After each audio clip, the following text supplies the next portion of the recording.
Oke, halo semua pejuang UTBK tahun 2022. Gimana nih kemarin sudah melaksanakan UTBK? Semoga teman-teman mendapatkan hasil yang memuaskan ya. Oke, di sini ketemu lagi sama Kak Dina. Di sini Kak Dina mau ngasih dikit bocoran soal biologi TKA Saintek di UTBK 2022. Nah, ini disclaimer dulu, ini part 2 ya teman-teman. Ada part satunya buat teman-teman yang belum nonton part satunya. Silakan nonton dulu part satunya biar kita nyambung lanjutin ke part 2. Oke, tanpa basa-basi lagi, kita langsung aja ke pembahasan soal kita yang pertama di part 2 ini. Oke, kita dapat soal dari bab lantai. Katanya gini, dalam siklus hidup tumbuhan lumut dan tumbuhan paku itu terdapat kesamaan dalam hal apa? Katanya gitu. Oke, kita lihat Kak Dina sudah menyajikan bahwa persamaan metagenesis tumbuhan lumut dan tumbuhan paku itu kurang lebih ada 3. Yang pertama itu berkembang biaknya menggunakan spora. Mereka itu sama-sama berkembang biak menggunakan spora. Yang kedua, Yang kedua itu katanya sporanya itu berkromosom haploid. Kenapa bisa berkromosom haploid? Karena mereka itu dihasilkan dari proses meiosis. Oke, yang ketiga, katanya generasi sporopit itu berkromosom diploid. Kenapa? Karena tumbuh dari zigot. Oke, kita bahas di optionnya. Katanya yang A, generasi gametofit itu punya masa hidup yang lebih singkat. Ini tidak benar ya teman-teman. Justru karena ini gametofit seharusnya juga agak lebih kompleks gitu. Oke, katanya yang B, sporopit itu selalu tumbuh dari zigot. Ini benar, sporopit berkromosomnya diploid karena tumbuh dari zigot, dari kedua organisme ini. Oke, berarti yang ini sudah betul. Yang C, katanya pembentukan gamet terjadi secara proses meiosis. Ini kurang benar, bahkan tidak benar, karena bukan gamet yang dibentuk pada proses meiosis, melainkan spora berkromosom. Oke, yang D, katanya itu sporopit tumbuh bersama gametofit. Tidak ya teman-teman, tapi selalu satu-satu. Sporopit dulu, baru gametofit. Oke, yang E, yaitu pergiliran keturunan didominasi oleh sporofit. Ini juga nggak benar. Antara gametofit dan sporopit itu tidak ada yang mendominasi gitu di antara keduanya. Oke, berarti untuk soal ini jawaban yang tepat adalah yang B. Oke, kita lanjutin ke soal selanjutnya. Di sini ada soal dari sistem gerak. Katanya, aklimatisasi itu kan merupakan proses atau upaya penyesuaian fisiologis dari suatu organisme terhadap suatu lingkungan baru yang akan dimasukinya. Di sini ada lingkungan baru.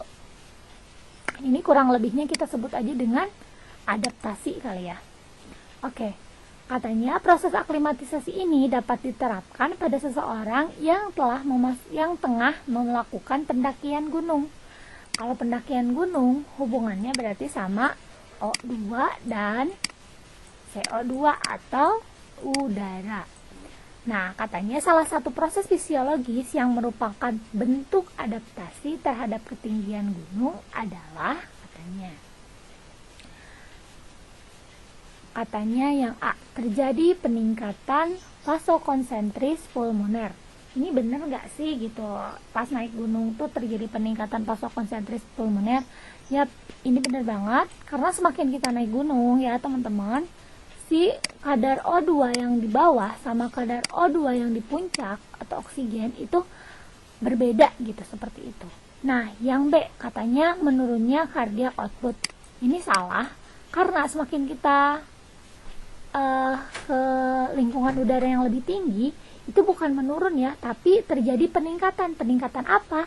Peningkatan denyut jantung, dan cardiac output. Jadi ini kurang tepat, harusnya meningkat bukan menurun.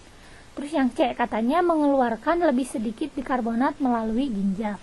Ini juga salah ya teman-teman. Justru karena kita ada di daratan yang lebih tinggi, jadi bukan lebih sedikit, melainkan lebih banyak. Terus katanya peningkatan sekresi hormon insulin, ini juga tidak tepat. Terus yang E, katanya penurunan tekanan patrial di oksigen di udara. Ini salah, seharusnya bukan penurunan, tapi penaikan. Jadi material oksigennya itu kayak lebih sempurna gitu dibandingkan yang ada di bawah gunung. Oke, berarti untuk soal ini jawaban yang tepat adalah yang A. Oke, kita lanjutin ke soal berikutnya. Wow, di sini kita dapat soal dari sistem reproduksi. Katanya gini. Reproduksi generatif pada tumbuhan biji diawali peristiwa penyerbukan. Apabila pada peristiwa penyerbukan tersebut, serbuk sari yang menempel di atas kepala putih berasal dari bunga pohon lain tetapi satu spesies, maka penyerbukan demikian disebut. Berarti ini itu definisi, teman-teman. Ini soalnya gampang karena ini tentang definisi. Oke, kita bahas dulu yang dari yang ini, yang herkogami. Nah, teman-teman, herkogami itu merupakan golongan bunga di mana kondisi kedudukan kepala putih dan benang sarinya itu, jadi mereka itu jadi bisa apa ya namanya tuh, nggak bisa melakukan penyerbukan sendiri gitu. Dia tuh nggak bisa sendiri, jadi harus ada campur tangan dari manusia. Nah, kalau yang kleitogami, dia itu penyerbukannya itu mandiri, tidak dengan manusia. Kenapa kok dia bisa mandiri gitu? Karena dia itu terjadi penyerbukannya itu pada saat si bunga belum mekar gitu. Jadi dia tuh bisa melakukan penyerbukan sendiri. Nah, kalau yang autogami, penyerbukannya itu dia juga sama kayak kleitogami, dia itu mandiri. Tapi karena dia tuh mandirinya itu nggak kayak kleitogami si bunganya belum mekar, tapi dia itu karena dia bisa mandiri itu karena serbuk sarinya itu berasal dari bunga yang tempatnya sama terdapat putih. Tuh. Oke, terus yang geitogami itu gimana sih Kak? Nah, kalau yang geitogami itu serbuk sarinya itu berasal dari bunga lain yang terdapat dalam pohon yang sama. Jadi misalnya dalam satu pohon bunganya di sini, ada bunganya di sini. Nah, si ini tuh dapat serbuk sarinya dari yang atas seperti itu. Nah, kalau yang C, yang alogami, justru serbuk sarinya itu berasal dari bunga pohon lain tapi satu spesies, ngerti nggak? Misalnya ini bunga satu, ini bunga dua. Nama spesiesnya masih sama, misalnya ya. Misalnya rose. Nah, dia itu dapat serbuk sarinya itu dari sini ke sini. Seperti itu. Tapi ini tidak dalam satu pohon. Kalau ini tadi itu ada dalam satu pohon. Kalau ini pohonnya itu beda. Nah, di sini kan dari bunga pohon lain, tapi satu spesies. Nah, ini udah pasti jawabannya adalah yang C. Oke, kita lanjutin ke soal selanjutnya. Di sini kita dapat soal metabolisme atau anabolisme. Anabolisme itu fotosintesis ya, teman-teman. Oke, kita baca soalnya. Katanya, pada proses fotosintesis tumbuhan itu menggunakan apa? Katanya seperti itu. Oke, kita bahas satu-satu. Kita ganti dulu warnanya karena ini kurang. Nah, kita bahas satu-satu. Katanya pas proses fotosintesis itu tumbuhan tuh pakai apaan sih? Oke, dari yang poin E dulu. Katanya tumbuhan emang menggunakan sinar matahari. Ya, ini betul, menggunakan sinar matahari. Dalam mengapa ini? Katanya dalam polimerisasi glukosa. Ini salah ya teman-teman, karena sinar matahari itu digunakan sebagai sumber energi. Oke, yang D katanya pakai enzim Rubisco. Ini benar, tapi di sini katanya untuk menghidrolisis molekul air. Tidak, enzim Rubisco ini dia itu berhubungannya itu sama karbon dioksida, karena dia yang nanti akan memfiksasi dari karbon dioksida tersebut. Terus katanya proses fotosintesis juga menggunakan molekul karbon dioksida. Ini benar banget, tapi katanya di sini sebagai donor elektron. Tidak ya teman-teman, justru molekul karbon dioksida ini dia itu jadi bahan untuk fotosintesis. Karena kan proses fotosintesis ini perubahan dari O2 menjadi CO2 menjadi O2 ya, kurang lebih seperti itu. Oke. Yang B katanya karbon anorganik dari tanah. Ini benar menggunakan karbon anorganik, tapi bukan dari tanah, melainkan dari udara. Nah, terus yang A katanya menggunakan klorofil sebagai fotosistem. Yap, yang ini benar teman-teman. Berarti untuk soal yang ini, jawaban yang tepat adalah pada poin atau opsi A. Oke, kita lanjutin ke soal selanjutnya. Oke, di sini katanya soal dari metabolisme lagi, masih tentang fotosintesis. Katanya, pernyataan yang benar mengenai reaksi yang terjadi di dalam stroma kloroplast adalah di sini di dalam stroma. Kalau di dalam stroma itu pasti reaksi yang ini. Ini reaksi apa coba? Yap, bener banget. Ini itu adalah reaksi gelap. Ya, teman-teman. Nah, katanya gini, ini pernyataan yang benar. Nah, untuk reaksi gelap ini diawali sama fiksasi dari karbon dioksida. Nah, setelah memfiksasi dengan proses yang sedemikian rupa, maka dihasilkanlah glukosa ya. Oke. Katanya pernyataan yang nggak benar buat proses atau reaksi gelap itu apaan sih? Oke, kita bahas dari yang pertama. Katanya penguraian molekul air. Ini tidak benar ya teman-teman, karena seperti yang Kak Dina sudah sajikan, di sini itu adalah reaksi gelap ya. Apakah di sini terdapat molekul air atau H2O? Tidak ya teman-teman. Oke, di sini katanya pembentukan molekul PGA. Di sini terdapat karena ini difiksasi, selanjutnya itu terjadi pembentukan molekul VGA. Ya, ini benar. Yang B. Selanjutnya yang C katanya rantai transport elektron siklik. Tidak. Karena rantai siklik dan non-siklik itu hanya terjadi di reaksi yang terang. Oke, katanya pengikatan ion oleh NADPH. Ini juga terjadi di reaksi yang terang.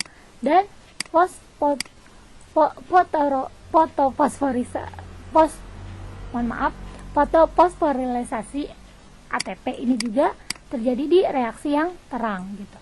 Jadi untuk soal yang ini jawaban yang tepat adalah yang B. Oke, kita lanjutin ke soal berikutnya. Di sini kita dapat soal dari genetika. Nah, katanya gini, struktur pada kromosom yang berperan sebagai jangkar ketika proses sitokinesis adalah, oke kita lihat dulu. Nah, kurang lebih struktur kromosom itu kayak gini ya teman-teman. Nah, ini yang panjang ini sama yang ini kita bisa sebutnya dengan lengan. Nah, yang ini yang kayak per ini itu merupakan kromonema. Nah, kromonema ini dia itu mengandung gen. Nah, yang bulat ini yang di tengah itu tuh merupakan sentromer atau pusat dari si kromosom. Nah, sentromer ini perannya sebagai jangkar saat proses sitokinesis. Nah, di sini kita lihat katanya yang berperan sebagai jangkar tuh apa sih? Apakah telomer, kromonema, sentromer, kromatid atau sentriol? Nah, jawaban yang tepat untuk soal yang ini adalah yang C, karena dia itu sentromer. Sesuai dengan fungsinya itu berperan sebagai jangkar pada proses sitokinesis. Oke, kita lanjutin ke soal yang terakhir. Di sini kita dapat soal juga dari molekul DNA. Dari genetika, mohon maaf. Oke, soalnya kayak gini. Katanya molekul DNA itu punya basa nitrogen, golongan purin dan pirimidin. Ini benar. Nah, pernyataan yang tidak tepat mengenai basa nitrogen dalam DNA adalah yang A. Katanya jumlah basa adenin sama dengan basa guanin. Apakah betul? Mari kita jabarkan ya teman-teman. Kalau basa purin itu kan selalu berpasangan dengan basa pirimidin. Berarti apakah adenin berpasangan dengan guanin? Itu salah, karena adenin itu berpasangan dengan timin. Nah, kalau guanin itu berpasangan dengan sitokinin. Jadi, apakah jumlah basa adenin dengan guanin itu sama? Itu kurang tepat. Karena guanin itu harusnya sama, jumlahnya sama sitokinin. Oke, yang B katanya ikatan hidrogen antara guanin dan sitosin adalah 3 buah. Ya, itu benar banget. Karena setiap basa nitrogen itu akan berikatan melalui ikatan hidrogen. Nah, kalau ikatan hidrogen adenin dengan timin itu adanya 2 buah.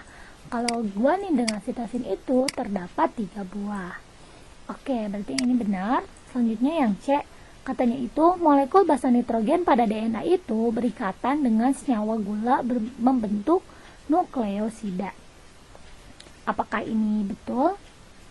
Jadi teman-teman, molekul basa nitrogen ini dia itu mudah mudah terdampak oleh mutagen.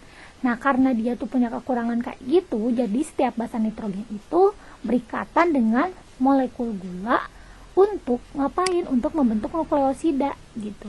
Nah, setiap nukleosida ini dia itu akan berikatan dengan fosfat untuk membentuk nukleotida. Dari nukleosida itu dia berikatan dengan fosfat untuk membentuk nukleotida. Oke. Terus yang D, berarti yang ini benar ya. Terus yang D, katanya adenin dan guanin itu merupakan basa nitrogen golongan purin. Yap, benar banget. Purin itu golongan nitrogennya adenin dan guanin. Kalau yang pirimidin dia itu terdiri dari sitosin dan timin. Oke, berarti yang ini benar. Terus yang E, katanya jumlah keseluruhan basa nitrogen dalam DNA itu adalah 100%. Yap, ini benar banget. Berarti untuk soal yang nomor 80 itu kan pernyataan yang tidak tepat. Itu ada di poin A, yaitu jumlah adenin sama dengan guanin. Oke, sekian mungkin pemaparan atau pembahasan soal yang bisa Kak Dina sampaikan. Mohon maaf jika ada kekurangan atau kesalahan dalam penyampaian. Terima kasih untuk perhatiannya. Jangan lupa untuk like, comment, dan subscribe. Oke, sampai ketemu lagi di video selanjutnya.